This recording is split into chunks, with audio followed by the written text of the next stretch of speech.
Tittle he's in the walls.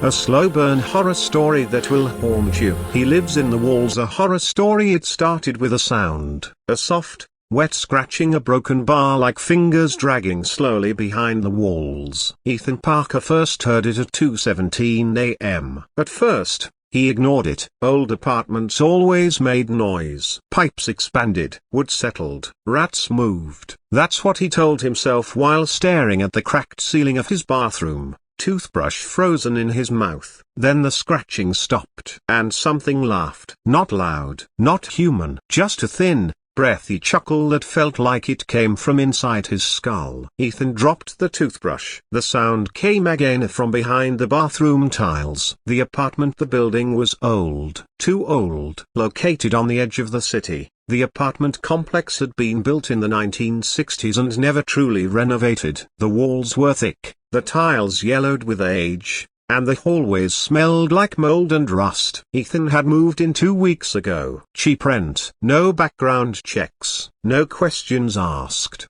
The landlord, Mr. Grayson, had smiled too long when handing over the keys. You might hear things at night, he had said casually. Just a broken bar, don't open the walls. Ethan laughed back then. He wasn't laughing now. Night 1, that first night, the scratching returned. Slow, intentional. Scratch a broken bar, scratch a broken bar. Ethan pressed his ear against the bathroom wall. Nothing. But when he turned away, a finger-shaped bulge pushed outward from behind the tile. Then another. Then something pressed its face against the wall from the inside. Ethan screamed and stumbled backward. The bulge slowly retreated, like skin melting back into darkness. Silence returned. No cracks, no damage. Just smooth, cold tiles. Ethan didn't sleep that night. The next evening, he noticed something new. One tile just above the sink looked darker, looser. Ethan touched it. It moved. Before he could pull his hand back, the tile slid inward, and a face pushed through the gap. Large,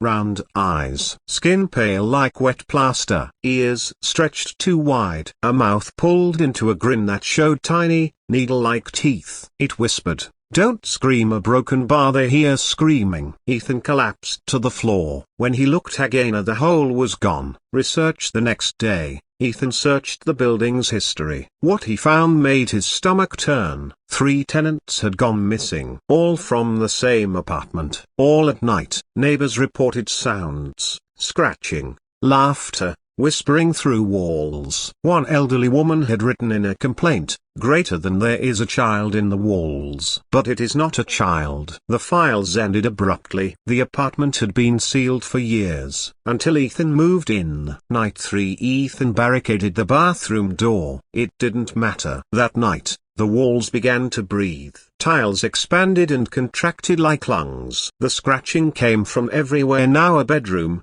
kitchen, hallway. Voices whispered his name. A crack formed in the bathroom wall. A hand reached out. Then another. The creature pulled itself halfway out of the wall. Its body was thin, boneless, like it was designed to live between spaces. It tilted its head. "You hear us now," it said softly. "You belong here." Ethan ran. The truth: he made it to the landlord's office. Mr. Grayson was waiting. "You saw him, didn't you?" The old man sighed. Ethan begged for answers. Grayson finally spoke. "Years ago, broken bar. A child died inside the walls during construction. But death didn't take him. The walls did." The creature wasn't one thing. It was every tenant who had disappeared. They were absorbed, stretched, changed, turned into something that lived between rooms. "It needs company," Grayson said quietly, "and now a broken bar. It knows your voice." Final night, Ethan packed to leave. But when he reached the door, the hallway walls sealed shut. Tiles cracked open. Faces appeared, smiling, watching. The creature emerged fully now. It was taller than Ethan. Its skin rippled with trapped faces beneath. "You listened," it whispered lovingly. "You heard us." Hands grabbed Ethan from behind. The walls opened like a mouth, and swallowed him. Epilogue: a week later, a new tenant moved in. Cheap rent, no questions. That night, at 2:17 a.m., he heard scratching, and a familiar voice whispered from the bathroom wall, "Don't scream, a broken bar." They hear screaming. The end.